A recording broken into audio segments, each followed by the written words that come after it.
I just bought 2 barberries. I have been researching the Japanese barberry and found it draws ticks and it's invasive. Are all barberry plants invasive and draw ticks? Which are safe from our garden?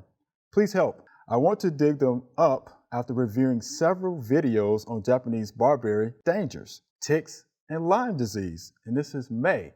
So this is an interesting question we have here, right? So we're talking about the Japanese barberry and the fact that it draws ticks. And we know barberries are invasive, right?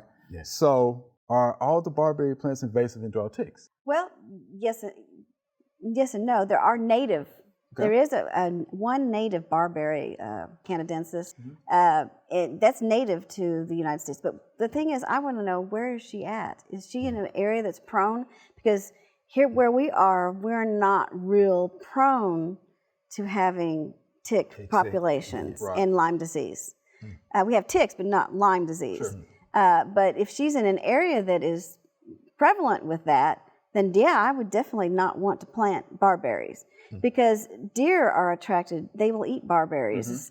So, you know, you want to get deer-resistant plants, because any kind of animal that is attracted to your yard is going to then attract the ticks and drop the ticks with the Lyme disease. So if you can keep, and I think some of the preventative for the ticks with Lyme disease is have a mulch away from your house, and then a lawn area, a large lawn area before a woods, you know, something like that. You want to keep the litter down, because that's the other thing with barberries, they lose their leaves.